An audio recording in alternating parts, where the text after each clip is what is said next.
Hello students, good morning to all of you. चलिए, पिछले lecture में मैंने आपको बतलाया था प्यूरिफिकेशन ऑफ मेटल, धातु का शुद्धिकरण, जिसमें कि हम दो प्रोसेस का जिक्र मैंने आपको किया था और क्लियर भी हो चुका था।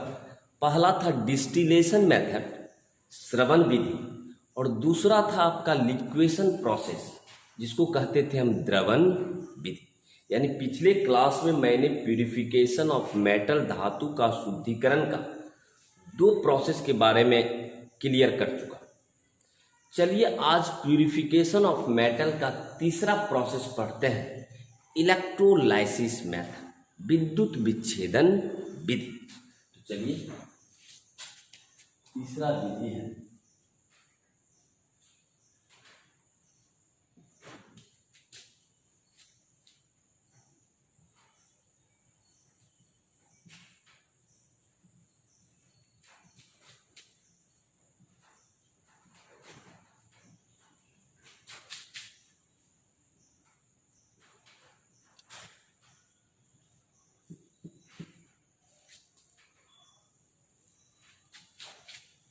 इलेक्ट्रोलाइसिस मेथड, जिसको हम कहते हैं विद्युत विच्छेदन विधि।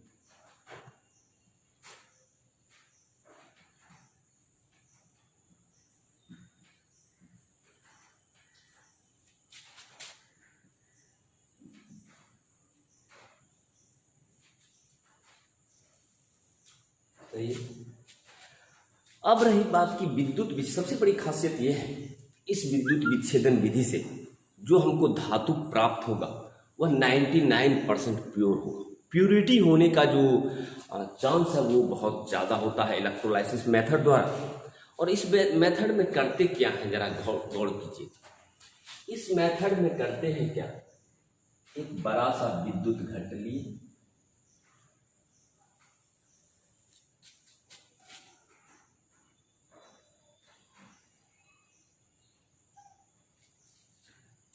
बड़ा सा विद्युत घट लिए, एक तरफ हम लिए कैथोड,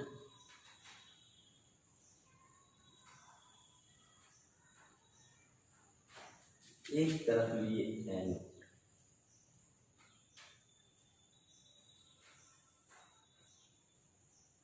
सही है। वैसे भी आप जानते हैं कैथोड जो है वो निगेटिव टर्मिनल होता है और एनोड आपका पॉजिटिव टर्मिनल होता है। तो एक तरफ हम कैथोड लिए, दूसरी तरफ एनोड लिए, और दोनों को हम विद्युत धारा से जोड़ दिए। लेकिन यहां ध्यान देने वाली बात एक और है कि यहां जो है हम प्योर मेटल का कैथोड है, प्योर मेटल एच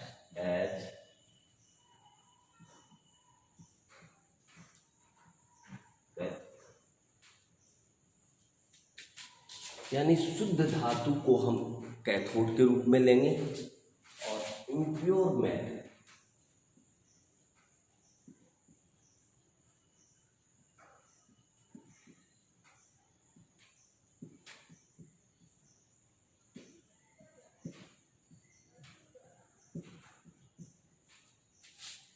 क्या कर रहे हैं, ध्यान देने वाली बात है कि शुद्ध धातु का हम लिए कैथोड और अशुद्ध धातु का लिए हम एनोड।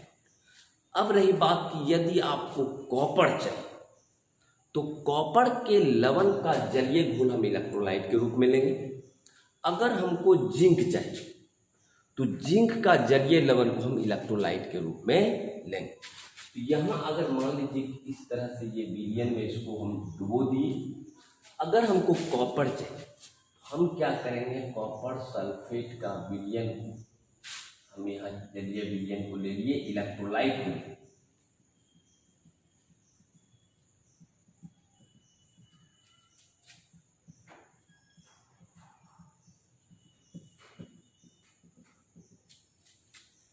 कॉपर सल्फेट को हम ले लिए इलेक्ट्रोलाइट विद्युत विच्छेद के रूप में। यानी इस विधि में करते क्या है, शुद्ध धातु का कैथोड तथा अशुद्ध धातु का एनोड लिया जाता है। तथा धातु के जलीय लवण इलेक्ट्रोलाइट के रूप में लेते हैं, यानी जल में घोल दिया। जैसे ही विद्युत धारा प्रवाहित करेंगे, ये कॉपर सल्फेट जो वो आयन में विच्छेदित हो जाएगा, टूट जाएगा, यानी ये टूट जाएगा किसमें, Cu+2 में, SO4 माइनस, Cu+2 में, SO4 माइनस, Cu+2 में, SO4 माइनस, टूट गया, यानी कॉपर सल्फेट जो है वो विच्छेदित होगी। और ये कॉपर क्या होगा, ये कैथोड पर आकर डिपोजिट होगा, यहाँ आपका ये जमा होगा, ये डिपोजिट होने लगेगा कैथोड पर, क्योंकि पॉजिटिव है, इलेक्ट्रॉन प्राप्त करेगा, और यहाँ आपका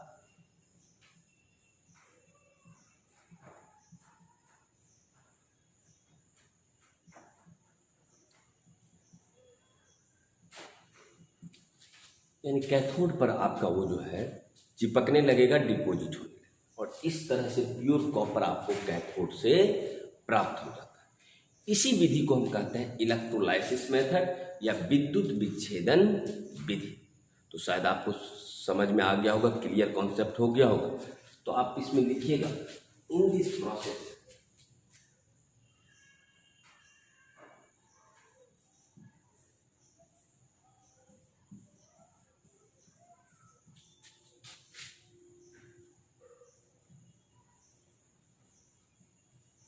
pure metal acts as cathode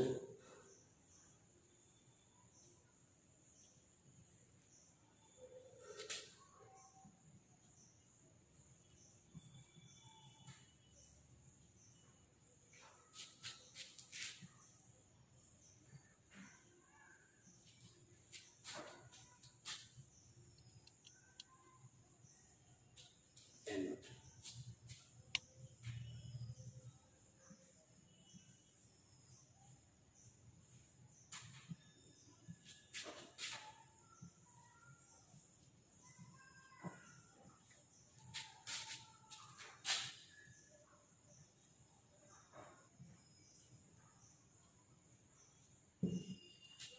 when electric current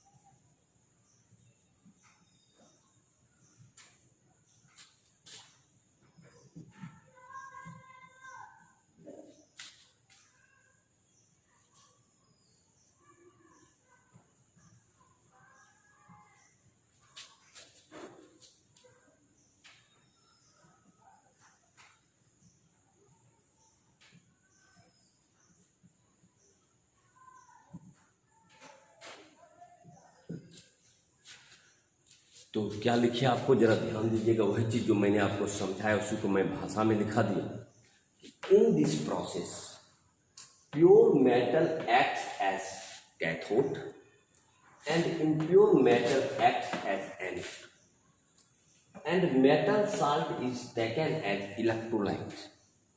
When electric current is passed through it, pure metal become deposited at cathode. यानी जब विद्युत धारा प्रवाहित करते हैं तो शुद्ध धातु यहाँ आपको कैथोड पर प्राप्त होती है। चलिए हिंदी में भी आप लिख लें।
चलिए हिंदी में भी मैंने आपको लिखा दिया।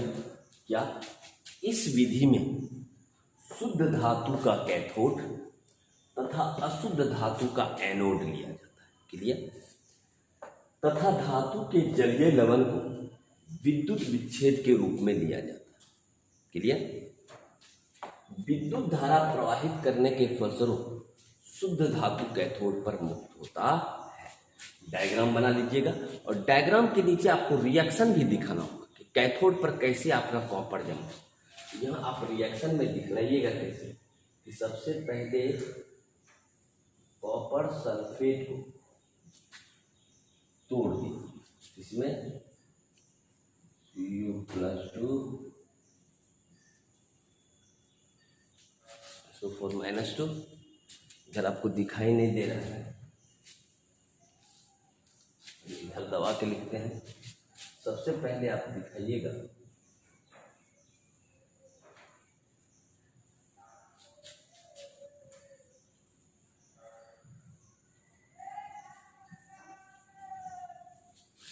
सबसे पहले कॉपर सल्फेट टूट गया, विच्छेदित हो गया, Cu+2 SO4-2। अब जो आपका +2 है वह कैथोड पर जाकर इलेक्ट्रॉन ग्रहण करेगा, 2 इलेक्ट्रॉन, और कॉपर में परिवर्तित हो जाएगा। यहाँ 2 प्रकार का रिएक्शन, H कैथोड,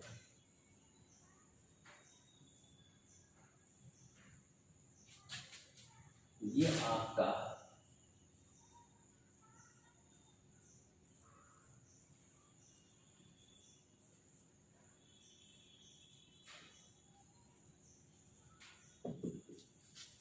कॉपर आपको कहां पर प्राप्त हो गया? कैथोड पर। एनोड पर क्या होगा?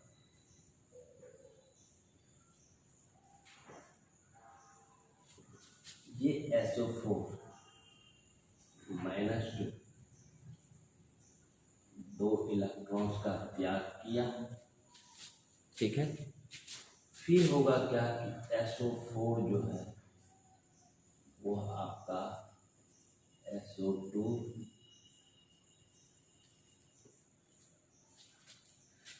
तो एनो, वैसे भी आपका कैथोड से हमारा मतलब है क्योंकि आपका मेटल जो है वो कैथोड पर ही जमा हो रहा है। एनोड पर तो सल्फर डाइऑक्साइड और ऑक्सीजन गैस बनकर निकल जाता है। इस तरह से शुद्ध धातु जो है वो आपको कैथोड पर प्राप्त हो जाता है। क्लियर? तो चलिए इसको आप जरा सा लिख लें, आप अपने कॉपी में, नोट्स में प्रॉपर ढंग से नोट्स भी बना लीजिएगा। इंग्लिश में है, हिंदी में है, और डायग्राम बनाकर उसके नीचे ये रिएक्शन भी दिखा दीजिए। चलिए कर लें आप।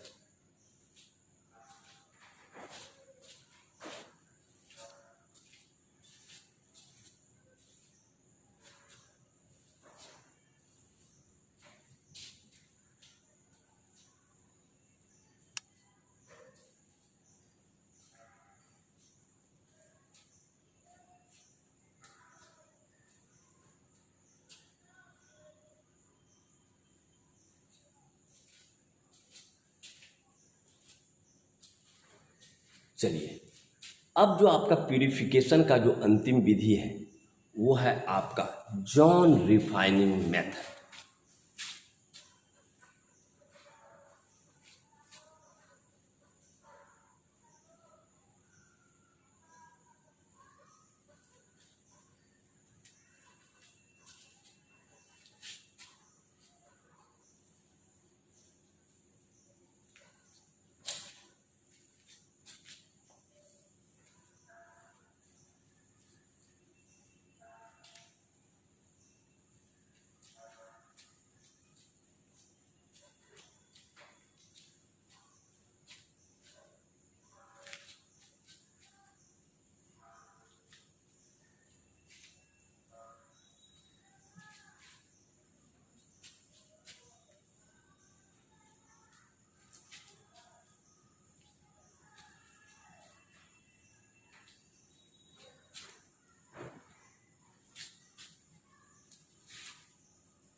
चलिए अब जो हम विधि का जिक्र कर रहे हैं, चौथी विधि, वो है आपका जॉन रिफाइनिंग मेथड, प्रक्षेत्र शोधन विधि।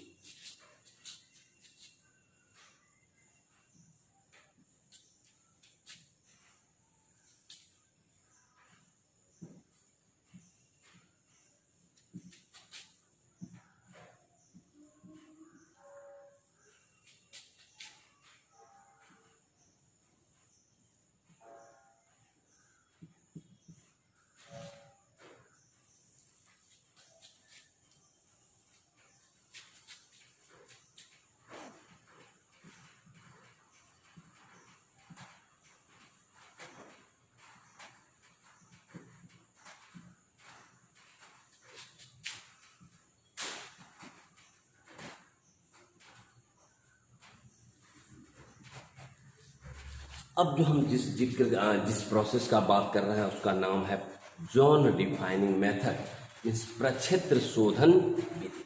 एक्चुअली इस विधि द्वारा कैसे धातु का हम शुद्धिकरण करते हैं, जैसे silicon, germanium, boron, gallium, indium, इस प्रकार के धातु का हम शुद्धिकरण इस विधि द्वारा करते हैं, सही है।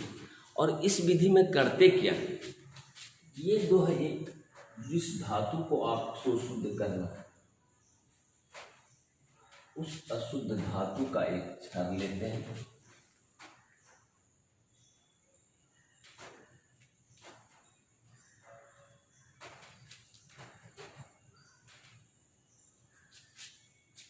जिस धातु को आपको शुद्ध करना है उस धातु के एक क्षर लेंगे। शुद्ध धातु का जो क्षर है, जिस भी धातु को आपको शुद्ध करना है उसको क्षर लिए, उसके ऊपर एक चलायमान हीटर, मूविंग हीटर की सहायता से, या आपका इस पर पहिया लगा हुआ है इस तरह से, जो इस पर चल रहा है,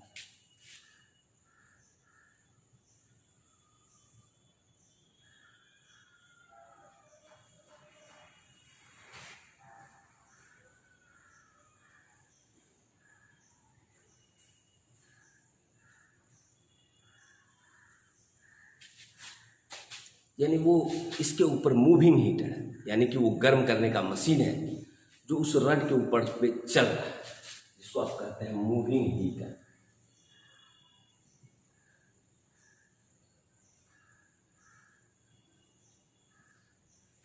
जिसको चलायमान हीटर भी आप कहते हैं, सही है। ये इस पर चल रहा है, तो जब रड पर वो मूविंग हीटर चलेगा तो धातु पिघल जाएगा, और जैसे ही धातु पिघलेगा तो जो शुद्ध धातु है वह क्षर के एक सिरे की तरफ जमा होने लगेगा, तथा अशुद्धियां जो है वो दूसरी तरफ जमा होने लगेगी। यानी कहने का मतलब जो शुद्ध धातु है वो क्रिस्टल के रूप में एक तरफ इस तरह से डिपॉजिट होने लगेगा,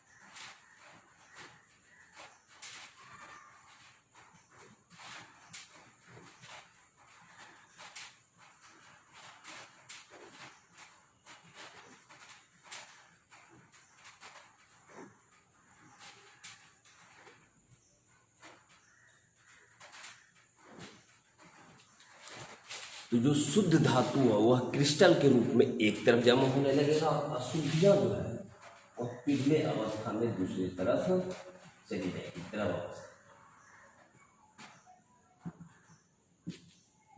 ये आपका है इम्प्यूरिटी।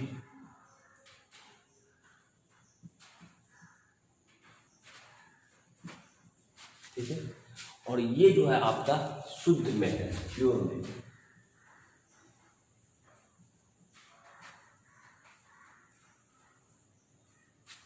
तो आप देखिए, और बार बार इस प्रक्रिया को दोहराने से होगा क्या कि जो शुद्ध धातु है वह क्षण के एक सिरे की तरफ जमा हो जाएगी तथा अशुद्धियां जो है वो दूसरी तरफ चला जाएगा और उस जगह से आप जो उस रड को काट कर अलग कर दीजिए। इस तरह से धातु आपको शुद्ध रूप से प्राप्त हो जाएगा। तो शायद क्लियर हो गया। तो आप लिखिएगा इन दिस प्रोसेस सिलिकॉन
तो आप लिख लीजिए इस विधि में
तथा शुद्धियां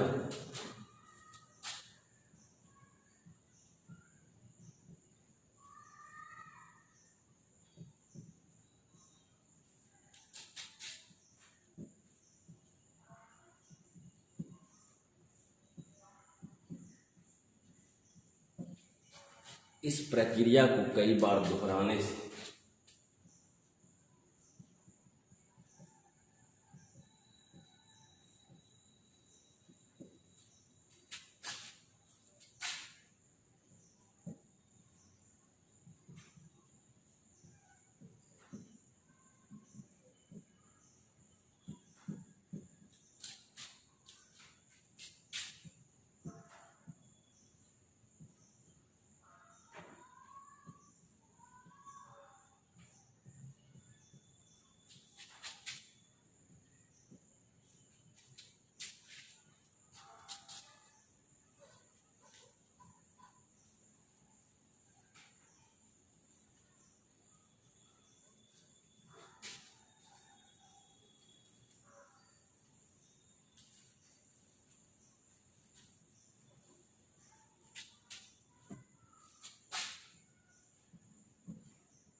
तो यहां से आप लिखना शुरू कीजिएगा। सही है। तो कहने का मतलब ये था आपका जॉन रिफाइनिंग मेथड। तो आपका क्लियर हो गया। तो इस तरह से प्यूरिफिकेशन का जितना मेथड था मैंने आपको क्लियर कर दिया। अब हम नेक्स्ट लेक्चर से हम आपको एक एक निष्कर्षण, 4 निष्कर्षण आपको पढ़ना है। जिंक, कॉपर, एल्युमिनियम और आयरन। और 4 निष्कर्षण में एक निष्कर्षण 5 नंबर में आएगा ही आएगा। तो 4 निष्कर्षण हमको पढ़ना है।